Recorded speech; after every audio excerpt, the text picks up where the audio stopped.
lawyer, correct? Yes, sir. You passed the bar in 2022.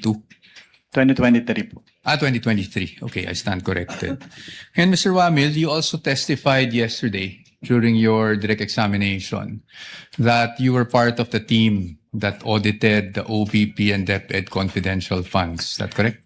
Hindi po team kasi ako lang po yung nag-evaluate ng documents.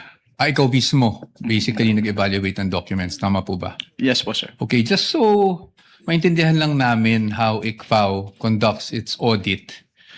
Yung mga auditors po ba, do they go to the field and observe itong mga confidential operations in person or? Since what we do po is compliance audit, we base our audit on the documents being submitted to the ICFAO. Okay. And do you get special training as auditors pagdating sa how confidential or intelligence operations are conducted? We base po our observations on the provisions naman po ng Joint Circular 2015-01. Okay. So, basically what you're saying is you base your audit on the documents submitted to you, not just by DepEd or OVP, but by any other government agency. Ganyan sa ICFAO. Based on the documents if they are compliant with the requirements of the Joint Circular 2015-01. Correct. Thank you. So, pagdating po dun sa mga dokumento na natatanggap nyo from OVP and DepEd, binabasa nyo po to isa-isa, no? Lahat ng attachments? Hindi po ako yung nag-receive noon. Meron po kaming receiving staff po. Pero kayo po, in your evaluation, do you go through the documents one by one? Yes po. I evaluate po if they are compliant with the requirements of the Joint Circular. Okay. Now, when you evaluated these documents, nakita niyo po ba doon kung sino ang nag-approve ng grant ng confidential funds for OVP for the fourth quarter of 2022? Nakita ko po dun sa disbursement voucher po na si Asek Limuel G. Ortonio po. No, I mean the grant. Kasi wala po sa GAA yung OVP confidential funds for 2022 eh. So nakita niyo po ba kung sino ang nag-approve ng grant para sa fourth quarter 2022 confidential funds? Based on the documents submitted, si Office of the President po yung nag-approve. That's correct. Opo, Office of the President. Pagdating naman po sa OVP 2023 confidential funds, yun po ay nasa General Appropriations Act. Do you confirm that? Yes po. And pagdating naman po sa DepEd 2023 confidential funds, nasa General Appropriations Act din po. Tama po ba? Yes po. And as a lawyer, you would know that the GAA is enacted by Congress. Tama po ba? That's correct. Now, yesterday, naalala ko po, natanong kayo doon sa time nyo sa ICFAO kung ilang vice president ang na-audit nyo pagdating sa confidential funds. Naalala nyo po yon? Yes po, sir. At ang sagot nyo po ay isa lang, si Vice President Sara Duterte, the respondent in this case. Tama po ba? Yes po. Tapos Since I assumed in ICFAO in Since- 2014. Since you assumed in September 2014? Yes po, sir. Tama po. And you were asked, bakit si Vice President lang? Naalala niyo yung tanong na yun? Yes po. At ang sagot niyo po, kasi since you assumed siya lang po ang Vice President na nagkaroon ng appropriations for confidential funds. Tama po ba? Yes po. Since September 2014 po na nag-assume ako. Apo. Now, I'm showing you a document. If I may approach the witness, Your Honor. Counsel may approach. I am showing you a document Assisting entitled counsel from the Spec- prosecutors may also Oh, yes. approach should they so desire. I'm showing you a document, and this document is from the Department of Budget and Management, entitled Special Allotment Release Order, dated. Medyo malabo lang po yung document, no? December 22, 2014. Makita niyo po yan? At ang purpose po is to cover confidential activities for fiscal year 2014. You see that? Yes, sir. And nung December 22, 2014, nasa ICFAO na po kayo. Tama po ba? Anong period po yan, sir? We have a clear here po. Date of issue, December 22, 2014. Yes po, nasa ikaw na po. Tama po ba? Mm. At hindi po si Vice President Sara Duterte ang Vice President ng mga panahon na yun. Tama po ba? Yes po. Pero na-liquidate po ba yan? That's the question. That's the question to ICFAO actually because Yun po ang pinapakita ko lang sa inyo is nagkaroon po ng confidential funds ang Office of the Vice President noong 2014 issued December 22, 2014. Based on that document po, Meron. Meron. You confirm. But that's okay, no? Because maybe you were just not aware yesterday when you were asked the question. I just wanted to put that on record because marami na rin pong lumalabas sa social media na si Vice President Sara Duterte lang ang Vice President na nagkaroon ng confidential funds. Hitporvic P is an all-in-one AI-powered video enhancer software. It can improve video quality, colorize videos, and remove water. But you confirm that, sir. Your Honors, just a manifestation, this has not been pre-marked. We just came upon this document yesterday after the statements were made. So upon the agreement made during pre-trial, we request that this be marked as exhibit for the defense D-1-167-DE. -OVP. Let it be so marked. Thank you, Your Honors. Provisional only, Your Honor. Yes, of course, subject to the objections of the prosecution when the time is Of course, at appropriate. the proper time. Thank you, Your Honor. And we will provide the prosecution with a copy as well.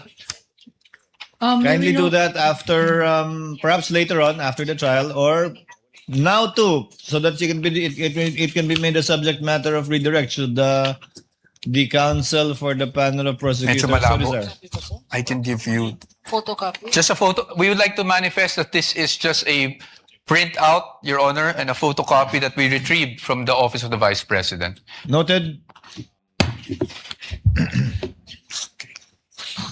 Okay. Ito, bibigyan ba natin to? Hindi, okay, hindi na. Okay. Anyway, Mr. Witness, nung pinag-aaralan ko yung nature ng confidential funds, may mga issuances akong nakita aside from yung JC 2015-01 na parating yung nami-mention kahapon and today.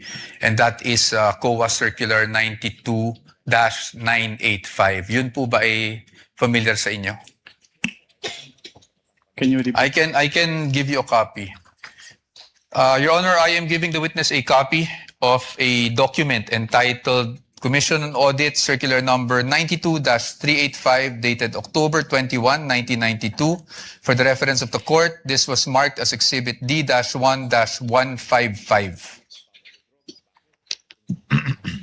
Naalala po ba ninyo yung document na yan or familiar po ba kayo sa document na yan? Witness is perusing the document, Your Honors. Noted. If assisting counsel would like to also from the prosecution.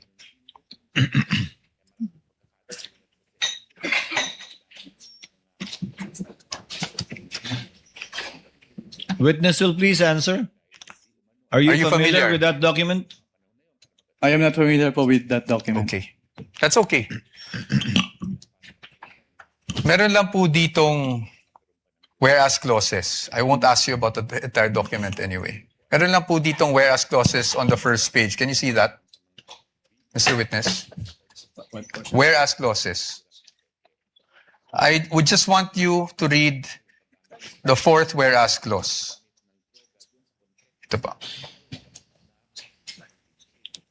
Ma'am, you want to come here so you'd have a better view.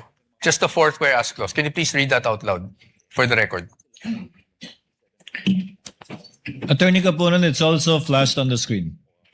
Para mahit- Whereas these intelligence and confidential activities by their very nature are highly sensitive and confidential operations or missions, the details of which cannot be divulged without posing a threat to national security or to the success of the mission. Can you please read the next whereas as well? Thank you. Whereas, as now being required, the submission of receipts, bills, or commercial invoices in support of disbursements from this fund or rental or of safe houses, purchase of meals or supplies, and other expenses may create a leak of information that may threaten the confidentiality of the intelligence operations, endanger the lives and the safety of the agents and employees of the government agencies, and result to a failure of the mission. And just the next two whereas clauses na lang po para hindi na po tayo humaba. Whereas in many instances, it is impractical and sometimes impossible to obtain such receipts, bills, or commercial invoices during intelligence operations. whereas by its very nature, the use of confidential intelligence and or confidential funds requires an approach allowing more flexibility in intelligence operations. Thank you, Mr. Witness. Manifestation, Your Honor. First of all, this exhibit presented by counsel for the respondent is dated October 1, 1992, Your Honor.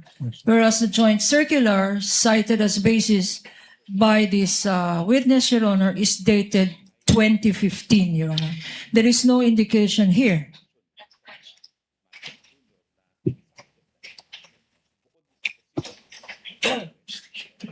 Okay.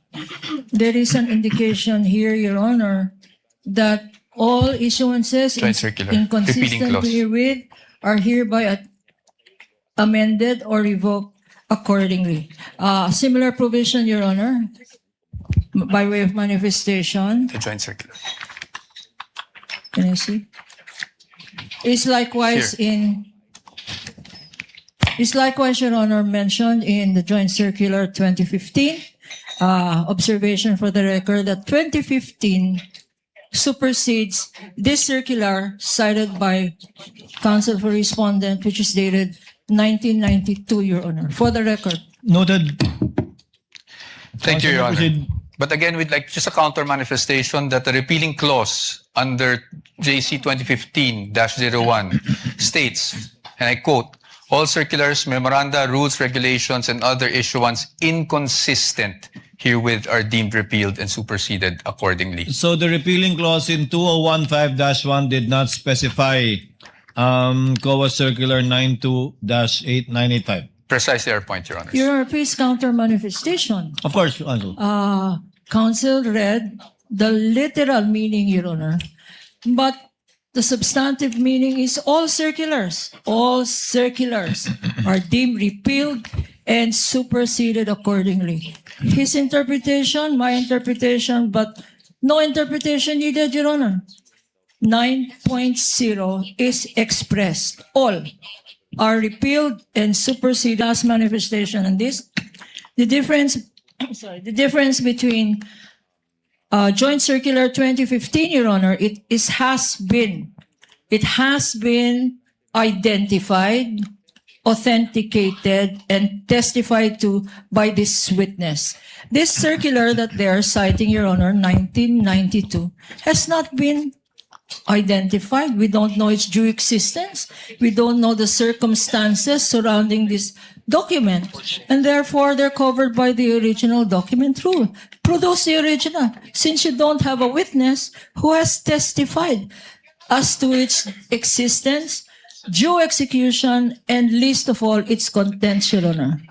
And we are stating that this should be clearly in the records of this proceedings, Your Honor. Noted without prejudice to respondent presenting during their evidence in chief the original copy of the document and someone testifying thereto. We submit, Your Honor. Please proceed, Counsel. Now, dun base po sa binasa nyo, Mr. Witness, nakikita natin na mag-iba ang auditing standards or guidelines pagdating sa confidential or intelligence funds kung ikukumpara sa regular funds. Tama po yun. Well, based on the Joint Circular 2015-01, magkaiba po yung treatment between confidential fund and intelligence fund. Opo. At base rin po doon, sa binasa nyo, ang kadalasan nangyayari pag resibo o invoices ay maaring maging impractical kung yun ang i-require. Tama po ba? Under the Joint Circular po kasi, the auditors may require the... Your Honor, that's not responsive. I was just asking him to confirm what he read. Kindly answer the question, witness. Just on the circular that you read, Circular 92-3. Can you repeat the question po, sir? Ayon po doon, yung regular requirement na paghihingi ng mga resibo, acknowledgement receipts, may be impractical pagdating po sa confidential operation. Can we ask counsel, Your Honor, to show that particular Yes, Your provision that he is citing in respect of the circular? Kindly do so, Counsel.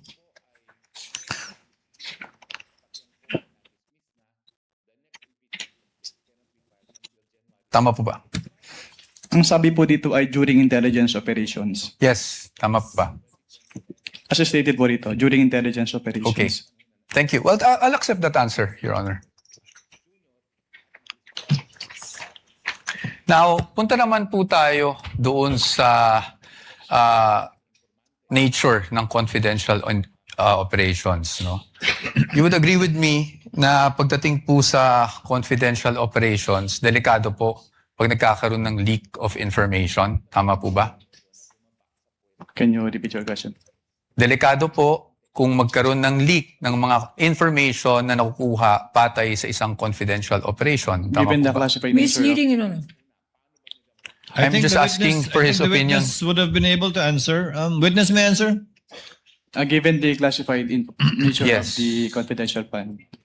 Yes, thank you, Mr. Witness. In fact, you being a lawyer, you know that there are laws prohibiting the unauthorized disclosure of confidential information, correct? Can you repeat po? You being a lawyer, sir, you are aware that there are laws prohibiting the unauthorized disclosure of confidential information, correct? Can you state what specific laws po yung... Revised Penal Code under Article 229, for example, on the revelation of secrets. Yes po. Yes, Republic Act 3019, Section 3, Paragraph K, on unauthorized divulging of confidential information, correct? Yes po. And you being a public officer under 6713, alam niyo rin po na hindi po pwedeng basta-basta mag-disclose without the authority ng mga confidential information. Tama po ba? Yes po.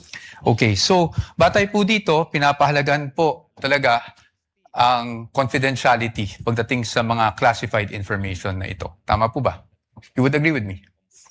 Yes po. Yes. Now let's go to the joint circular that we have been mentioning since yesterday. No, ito pong joint circular number 2015-01.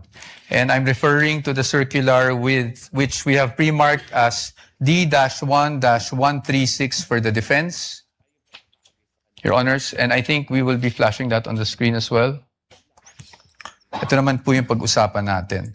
I just wanted you, Mr. Witness, to give us the definition of confidential funds. Diyan po sa circular na yan, under, I think it's page 2, item 3.7. Can you please read it for the record? Under 3.7, confidential fund refers to the lump sum amount provided as such in the GAA for NGAs, in appropriation ordinances for LGUs, and in the COBs for GOCCs for their confidential expenses. Salamat po, Mr. Witness. At pagdating po, nabasa niyo po yung word na lump sum. Ibig po sabihin nito, buong halaga? Buong amount? As opposed to having line items for expense? Tama po ba? Lump sum. Yes Lump po. sum. Opo. At based on your experience, pag ang pinag-uusapan po natin ay confidential funds, pagdating po sa pag-disburse nito, cash po ba ito? In the form of cash? What expense are you pertaining? Confidential funds in general. Cash po ba ito? Wala pong specific provision kung anong type po ng yung ibabayad. Okay. But item 6 provides for the guidelines on cash advances, correct?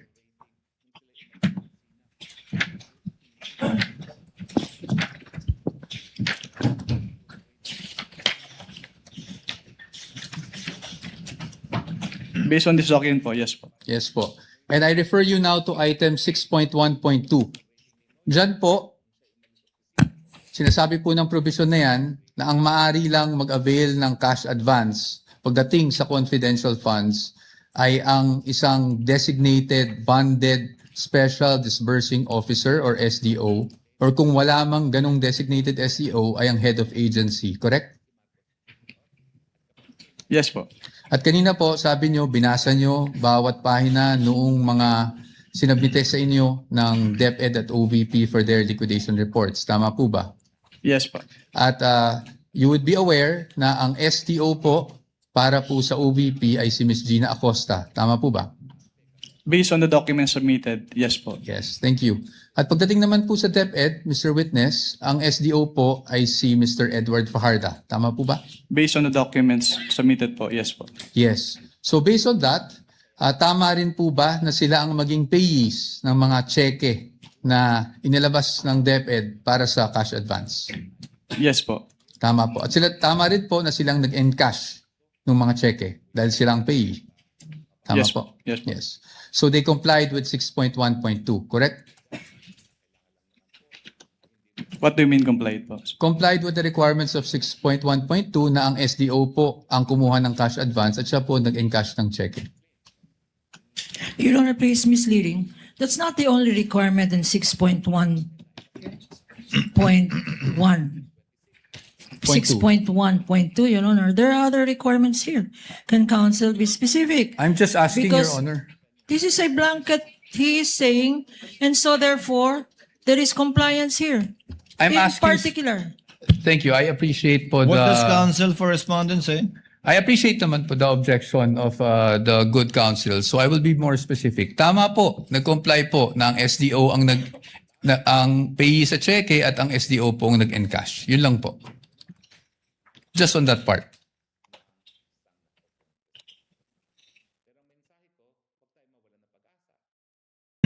Based on the documents, si SDO yung payee ng cheque and yung nag-encash nung Okay. Thank you po.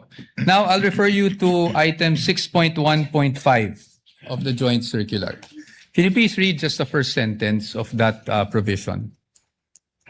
cash advances shall be So tama po bang pagkakaintindi ko na para sa cash advance at any one time, ang maximum na pwede mo lang ma-cash advance ay yung requirements mo para sa 3 buwan ng confidential operations. Tama po based ba? on this provision po, yes. Tama po. At 3 buwan po is equivalent to 1/4 of a year. Tama po ba? Yes po. Okay. Now, base po dyan sa provision na yan, nakasulat na ang maximum amount ay para sa 3 buwan. Pero meron po bang provision dyan na nagbabawal na gamitin ito in perhaps 60 days? Wala po. Meron po bang nagbabawal na gamitin ito in 11 days? Wala din po. Kaya hindi po namin sinama sa findings namin yung 11 days na disbursement. It's just a statement of fact po on the AOM. Thank you for confirming that, Mr. Witness. Familiar po kayo bilang isang CPA sa accrual method of accounting? Yes po.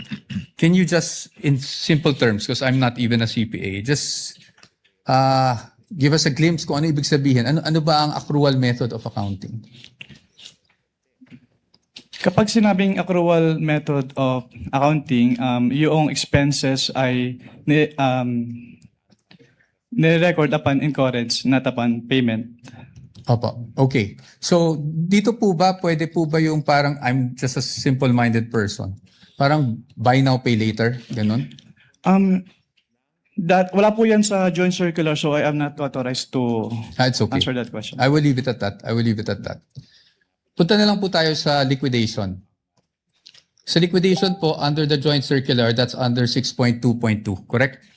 Under 6.2.2, if I may just refer you to that provision, dapat po maliquidate magsumite ng liquidation report ang isang agency na may confidential or intelligence funds within 30 days after the close of a quarter. Tama po ba? Tatlo po yung nakalagay dito, hindi lang po the 30 days after every quarter. Sige po, please enumerate for us. Under 6.2.2 of the joint circular, all cash advances for CF and IF shall be liquidated within 30 days after every quarter or from the approved target date of completion of the project or activity or after the cash advance had been fully utilized, whichever comes first in accordance with the procedures as stated po. Okay, thank you po. Ngayon po, papakita ko po sa inyo yung liquidation report na isinumite ng OVP for their 4th quarter confidential funds 2022. Maybe this time we could just ask our assisting counsel, Your Honor, to hand the document. Assisting counsel for the other side may also approach. Maaari niyo po bang matukoy kung anong date po na-receive ng COA ICFAO itong liquidation report ng OVP? Based on the transmittal letter po, January 17, 2023. January Maybe 17. Your Honor, for our understanding, what exhibit number? Sorry. Counsel Thank you for referring to- reminding me. Your Honor. You're welcome. This is Exhibit D-1-4-OVP. This is the prosecution's P-1-11-A. No, I'm sorry. One? I'm sorry, what is it? Sorry, D-1 D-1-1. Sorry, Your Honor. dash 1. I was just corrected.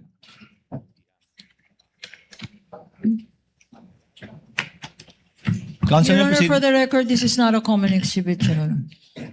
Duly noted.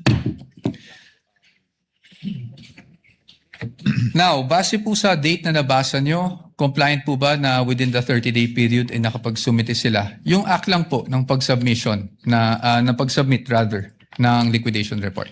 Based on this document po, yes po. Yes po. And kung mapapansin nyo po, doon po sa transmittal, meron pong isang checklist. Tama po ba? Yes, sir. And I will refer you now to item 6.2.2.3 of the joint circular. Ayon po sa 6.2.3 ng nasabing joint circular 2015-01, ang gagawin po ng receiving officer ng COA ICFAO ay titingnan po yung checklist. Can you repeat your question po? Ayon po sa 6.2.2.3, ang receiving officer ng COA ICFAO ay titingnan yung checklist and then titingnan din, susuriin yung mga naka-attach na dokumento kung compliant siya dun sa checklist. Tama po ba? Yes po, based on the joint circular. Based on that same provision, kung yun po ay kompleto, tatanggapin po ng COA ICFAO. Tama po ba? Yes po. At pag hindi po kompleto o meaning kulang po yung mga attached documents, yun po ay dapat ibalik ng COA ICFAO sa ahensya at hindi muna tatanggapin. Tama po ba? Yes po. Based And on this provision po. Opo. And in this case, because of the receiving stamp, would you say na tinanggap po ng ICFAO ang submission ng OVP? As stamp po nung ICFAO, yes po. Okay. Thank you, Mr. Witness. Now, basing on this document na natanggap ng COA ICFAO on January 17, 2023, ang kanilang liquidation report, meaning the OVP for the fourth quarter 2022 confidential funds. It took more or less 8 months for COA to issue its official finding. Tama po ba? Yes po. I am showing you a copy of the AOMs that you issued and that were also presented yesterday. May we know the exhibit number, sir? Yes, Your Honor. I will get to that. Pwede mo na yung mga next documents. Are you showing the one for the OVP or the DepEd? OVP, Your Honor. OVP, that would be... This is D-1-103-OVP, Your Honor, for the first AOM issued on September 14, 2023. That's the counterpart of P-1-12-A. And isunod ko na po yung pangalawang AOM na na-issue on October 3, 2023. This is D-1-104-OVP for the defense. Which is P-1-12-B for the prosecution. Opo. Thank you. Now, Mr. Witness, napansin ko na yung date is September 14, nung 2023, nung una niyong AOM. Tama po ba? Yes po. And that was actually just a few days after the budget hearing of COA held August 24, 2023, kung saan may mga legislators that, asked COA to look into the OVP confidential funds. Are you aware of that? Just if you're aware. I am not aware of that. That's okay. Now, I'll just move on to the AOMs themselves, no? Now, kahapon nasasabi niyo po na nagkakaproblema tayo sa may nakita kayong finding doon sa physical and financial plan. Tama po ba? Yes, sir. Ng OVP. At yan po ay nakasaad din sa inyong findings dyan. Yes, sir. Tama po ba? Opo. You referred to, if I'm not mistaken, and please correct me if I'm wrong, item 4.2 of the joint circular. Yes, sir. Tama po? Yes, sir. Maaari nyo po bang, andyan pa po ba yung joint circular? Yes. Maaari nyo po bang basahin yung 4.2 ng joint circular para lang po sa kalaman nating lahat? Under 4.2 of the joint circular, all allocations of CF and or IF shall be supported with fiscal and financial plan indicating the proposed amount allocated for each program, project, and activity where disbursements pertaining to the CE and IE shall be based. Tama po. Thank you po, Mr. Witness. Dito po, sa kanilang fiscal and financial plan, the program stated is actually the Good Government Program. Tama po ba? Yung binabasa ko lang. Based on the document, yes. Based on the document. At ang expected outcome ay safe implementation of OVP initiatives and confidence building. Based on the document. Based on the document, yes. At ang physical target will be number of areas with surveillance and confidential activities conducted or monitored. Tama po ba? Yes. As well as the number of activities. Tama po ba? At ayon po dun sa binasa nyo, wala naman pong guidelines on how specific it would be. Correct? Well, nakalagay po kasi dito, dapat i-indicate yung each program, activity, and project na pagbabasihan ng disbursement ng CF. Apo. I won't argue with you. So basically, yung finding niyo po is based on your assessment as an auditor. Well, since it is a plan, dapat po naka-indicate talaga dito kung paano nila gagastusin yung kanilang confidential fund. That's okay. Yes, I'll accept that answer. Now, nabanggit nyo rin po na hindi po nag-submit ng DEPs and or document evidencing payment. Tama po? Yes, sir. At yun po ay inilagay nyo sa inyong AOM. Tama Yes, po? yes, sir. At nabanggit nyo rin po na sumagot ang OVP dito sa AOM na to. Tama po ba? Yes, sir. Opo. Tama po. At pagdating po doon sa sunod na step, which is the notice of suspension, tama po ba? Yes, sir. Would you agree with me Section. na hindi na po na-carry over yung issue doon sa fiscal and financial plan? Yes, sir. Yes. So, ibig sabihin, tinanggap niyo po yung explanation. Well, ang purpose po kasi namin kung bakit namin ni-require yung specific confidential activities dun sa PFP is para makita kung paano gagastusin noong OBP yung kanilang confidential fund. Pero since nilagay naman na po nila dun sa kanilang revised accomplishment report yung specific confidential activities and even submitted the documentary evidence of payment. So, hindi na po namin hinanap ulit yung fiscal and financial plan. Okay. Salamat po. Thank you for that answer. Ngayon po, kasi kanina, kahapon actually, not kanina, sinasabi nyo walang sinubmit. Ang ibig nyo lang pong sabihin sa walang sinubmit is at the time na bago kayo mag-issue ng AOM. Tama po ba? Walang sinamit po na ano. Walang sinubmit na DEPs, for example. Yes po, kasi sinamit po nila yung DEPs after we issued both AOMs po. Opo, thank you po. Ngayon, punta naman po tayo doon sa notice of suspension. Nandun pa po kayo di ba, ng notice of suspension? Yes, sir. And you suspended in audit the amount of 125 million. We are showing him a copy of the notice of suspension, Your Honor. This is Exhibit D-1-107-OVP for the reference of the Honorable Court.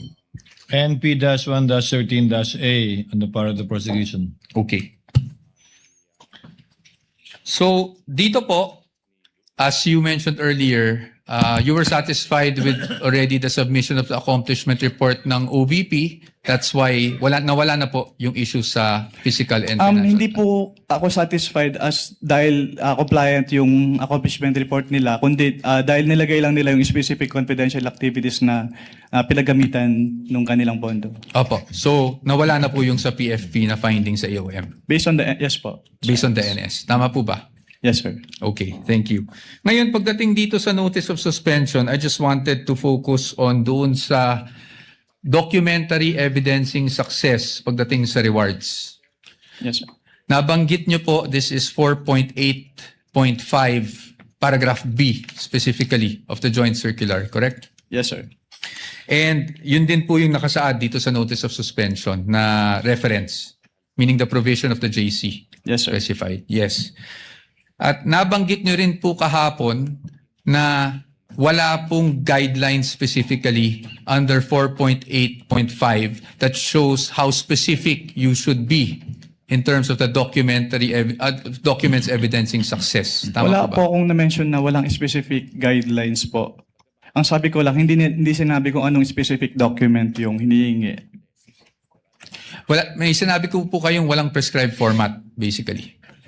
Your Honor, please misleading the witness, to my recollection, did not say that. He said that in accordance with 4.8.5, these are the requirements, A, B, and C. And the submissions of the Vice President and the DepEd are not compliant, Your Honor. Can we With ask the for indulgence of readback? counsels for the parties, Mr. Wamil, base po sa guidelines, hindi tulad ng ibang mga format na sinasubmit na may pro forma na nasa annex nung 2015-1, wala pong pro forma na pag-liquidate sang-ayon sa na dokumento sang-ayon sa 4.8.5. Yes, Your Honor, based on this provision po. Yes. May ibang provision bang nagre-require ng specific na paraan? Wala na po, Your Honor. Ito Wala. lang po, 4.8.5. Thank you. Thank you, Mr. Witness. You may proceed, counsel. Thank you, Your Honor. Now, pagdating po sa OVP, alam niyo po ba kung sumagot sila sa notice of suspension na ito within the prescribed period given under the notice of suspension? Sa notice, wala na po ako sa ICFO nung Wala na po nag-submit kayo. sila ng response. Okay po. So I will no longer ask you about that. Probably for another witness na lang po. Punta na lang po tayo sa OVP confidential funds for 2023. You confirm, Mr. Witness, na ang OVP confidential funds for 2023 ay nakapag-issue rin kayo ng AOMs for the first, second, and third quarter. Tama po ba? For the first and second lang po, kasi yung third quarter, nag-drop po ako and hindi ko na po naabutan yung issuance noon dahil nag-transfer out na po ako sa Okay. ICFO. Okay. At hindi na rin po alam kung, just if you're aware, kung sumagot ang OVP doon sa mga AOMs ninyo. Hindi na rin po alam yan. Yes, sir. Okay. Sige. Diretso na lang po tayo sa DepEd. Para hindi na po tayo tumagal. Sa DepEd po, nakapag-issue rin po kayo ng AOMs. Tama? At least for the first and second quarter nung nandun pa po kayo. Yes, sir. Apo. Tama po. Apo. And kanina po, pinag-uusapan po natin yung mga disbursement vouchers ng DepEd. Kung saan natukoy nyo doon na hindi compliant dahil MOOE yung nakasulat sa disbursement vouchers. Tama po ba? Naalala nyo po yun? Sinagot ko lang po yung tanong ni Attorney Lorna kanina. At ang tanong nyo, ang sagot nyo po, natatandaan nyo po ba yung sagot nyo? Ay MOOE siya at hindi confidential funds. Yes po. Now, Mr. Witness, I will show you a page of the General Appropriations Act. Can I have that copy?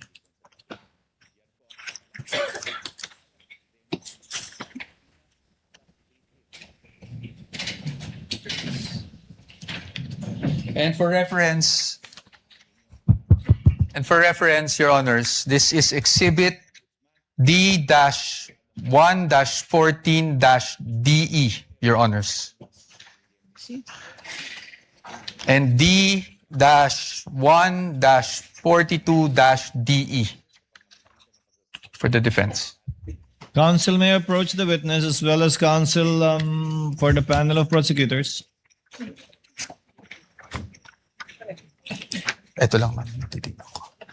So, dito po, sa page 376, volume 118, number 52, General Appropriations Act FY 2023, klarong-klaro po na ang confidential intelligence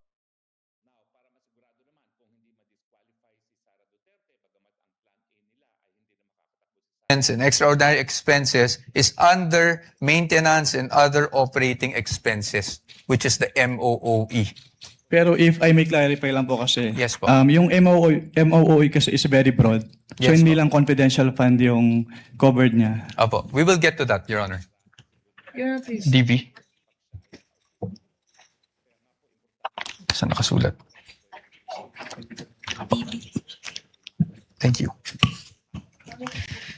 Kaya po dito, sa ating naging disbursement voucher. Your Honor, with due respect to counsel. Yes, of With course. permission of manifestation Attorney again in the Poa, yes. document. Again, this Observations document, and manifestations, Counsel?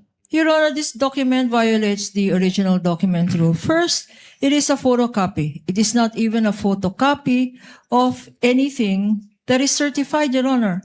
Although, under the original document rule, you can dispense with the presentation of the original. If you present the original first and then substitute a copy, because a copy, a photocopy, is now considered likewise, if properly authenticated, as an original. This is a scrap of paper, Your Honor. We don't even know. General Appropriations Act. Of who? Of which administration? And consisting of how many pages, Your Honor? Saan? This particular document, Your Honor, should not even be testified to because we don't know its provenance. For all we know, we don't know where this document came from. Your Honors, may I We comment? object, therefore, to this May document. we Your comment? Honor. What is the comment of Attorney Poa? Your Honors, the copy we are showing is actually a certified true copy of the Commission on Audit, certified by Davin E. Bakay. Your Honors. Certified true copy of the part of the GAA? Yes, Your Honors.